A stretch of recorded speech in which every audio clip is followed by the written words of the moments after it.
السلام علیکم پاکستان، حمید نقیبی آپ کی خدمت میں حاضر ہے۔ ناظرین، حالیہ ایران جنگ کے بعد ایران نے اپنے ملک میں جاسوسوں کے خلاف ایک بڑا آپریشن شروع کر رکھا ہے۔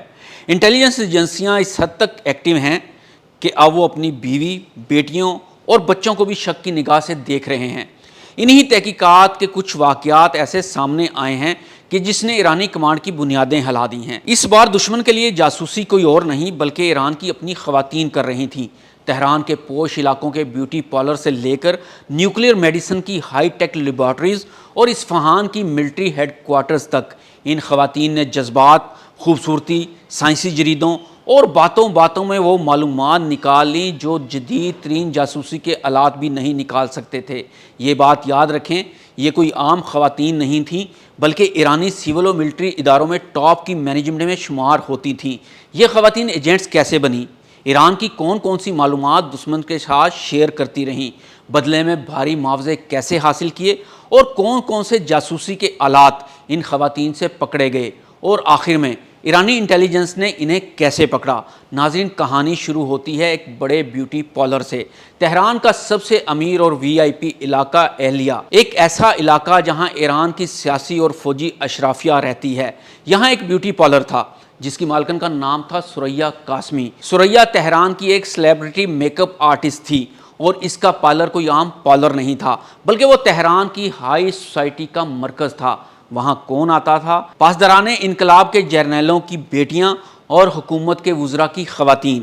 اب ذرا موساد کا مائنڈ گیم دیکھیے۔ ثریا کو استنبول میں ایک فیشن شو کے دوران موساد کے ہینڈلرز نے اپروچ کیا۔ اسے کروڑوں ڈالرز کی فنڈنگ دی گئی تاکہ وہ اپنے پارلر کو تہران کا سب سے جدید لاؤنج بنا دے، لیکن اس فنڈنگ کی ایک شرط تھی۔ ثریا کے پارلر کے اس وی آئی پی روم میں جہاں خواتین بال بنواتے ہوئے یا فیشل کرواتے ہوئے بالکل ریلیکس ہو کر اپنے گھروں کی گپ شپ کرتی تھیں، وہاں دیواروں، لائٹس اور صوفوں کے اندر انتہائی جدید مائکرو ڈیوائسز اور پوشیدہ مائکرو کیمرے فٹ کر دیے گئے۔ خواتین وہاں بیٹھ کر باتوں باتوں میں کہتی، ہمارے شوہر بہت تھک گئے ہیں، پچھلے ایک ہفتے سے گھر نہیں آئے۔ دوسری کہتی، ہاں میرے شوہر بھی اچانک نتانز گئے ہیں، کہہ رہے تھے کہ وہاں کوئی بڑی شفٹنگ ہو رہی ہے۔ ثریا یہ تمام لائیو آڈیو ریکارڈنگز اور ان خواتین کے نفسیاتی پروفائلز براہ راست تل ابیب بھیجتی تھی۔ موساد ان باتوں سے یہ اندازہ لگا لیتا تھا کہ کس سائٹ پر اس وقت کیا کام چل رہا ہے اور کون سا سائنسدان اس وقت اتنے شدید ذہنی دباؤ میں ہے کہ اسے بلیک میل کر کے یا پیسے دے کر ہائر کیا جا سکتا ہے۔ لیکن یہ نیٹ ورک پکڑا کیسے گیا؟ 2026 کے شروع میں ایران کے ایک سینئر نیوکلیئر فزسٹ کی خفیہ لوکیشن پر اسرائیل نے عین اس وقت ڈرون ٹریکنگ کی جو وہ اصفہان جا رہے تھے۔ ایرانی کاؤنٹر انٹیلیجنس نے جب اس لیکیج کا سراغ لگانا شروع کیا تو انہوں نے پایا کہ اس سائنسدان کی لوکیشن کا علم صرف دو لوگوں کا تھا، ایک وہ خود اور دوسری ان کی اہلیہ کا فون ہیک نہیں تھا۔ لیکن جب ان کے پورے ہفتے کا روٹین دیکھا گیا تو معلوم ہوا کہ وہ 2 دن پہلے ثریا کے بیوٹی پارلر گئی تھی۔ ایران کی وزارت اطلاعات نے جب پارلر پر چھاپا مارا اور دیواروں کا ڈیجیٹل اسکین کیا تو وہاں سے موساد کی مائکرو چپس برآمد ہوئیں۔ ثریا قاسمی کو گرفتار کر لیا گیا اور اس ایک گرفتاری نے تہران کے حکمران طبقے کی خواتین میں وہ کھلبلی مچائی کہ آج بھی وہاں کی خواتین کسی پارلر میں کھل کر بات کرنے سے ڈرتی ہیں۔ ناظرین، پہلی کہانی اگر ہائی سوسائٹی کی تھی تو یہ دوسری کہانی ایران کے سائنسی حلقوں کا سب سے بڑا ہولناک لیکیج کیس ہے جس کا براہ راست تعلق تہران یونیورسٹی اور یورینیم افزودگی کی خفیہ لیبارٹری سے ہے۔ یہ کہانی ہے ڈاکٹر الہام نوری کی۔ ڈاکٹر الہام نوری کیمسٹری اور نیوکلیئر میڈیسن کی ایک مایہ ناز اور جینیس سائنسدان تھی۔ اس کا کام in radio isotopes per research کرنا تھا جو کینسر کے علاج کے لیے تہران کے ری ایکٹر میں تیار کیے جاتے ہیں۔ اس اعلیٰ سائنسی عہدے کی وجہ سے اسے ایران کے پورے جوہری پروگرام کے ری ایکٹر لیول تک قانونی اور آفیشل رسائی حاصل تھی۔ وہ جب چاہتی لیبارٹریز کا معائنہ کر سکتی تھی۔ موساد نے اسے کیسے پھنسایا؟ یہ طریقہ کار ہر پڑھے لکھے انسان کی آنکھیں کھول دینے کے لیے کافی ہے، غور سے سنیے۔ الہام کو کسی نے فون نہیں کیا بلکہ یورپ سے شائع ہونے والے ایک جعلی بین الاقوامی سائنسی جریدے سائنٹیفک جرنل کے ذریعے انہیں اپروچ کیا گیا۔ ان سے کہا گیا کہ آپ کی ریسرچ کمال ہے، آپ ہمارے لیے پیپرز لکھیں اور ہم آپ کو لاکھوں ڈالرز کے بین الاقوامی وظائف اور لندن کی یونیورسٹی میں ریسرچ کی پیشکش کریں گے۔ الہام اس جال میں آ گئی۔ اس جریدے کے پیچھے موساد کے فرنٹ مین کام کر رہے تھے۔ ادویات کی ریسرچ کی آڑ میں الہام نے ان سینٹریفیوجز کی تکنیکی تفصیلات، ان کے ماڈل نمبرز اور ایران کے پاس موجود یورینیم کی اصل خاصیت کا وہ خفیہ ڈیٹا چوری کرنا شروع کر دیا جو ایران بم بنانے کے لیے استعمال کر سکتا تھا۔ اب سوال یہ ہے کہ وہ یہ ڈیٹا تہران سے باہر کیسے بھیجتی تھیں؟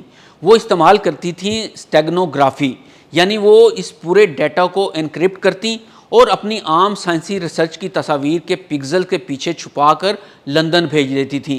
بظاہر وہ ایک تصویر ہی ہوتی تھی، لیکن اس کے ڈیجیٹل کوڈ کے پیچھے ایران کے ایٹمی راز چھپے ہوتے تھے۔ لیکن ایک جینیس سائنسدان سے بھی غلطی ہو گئی۔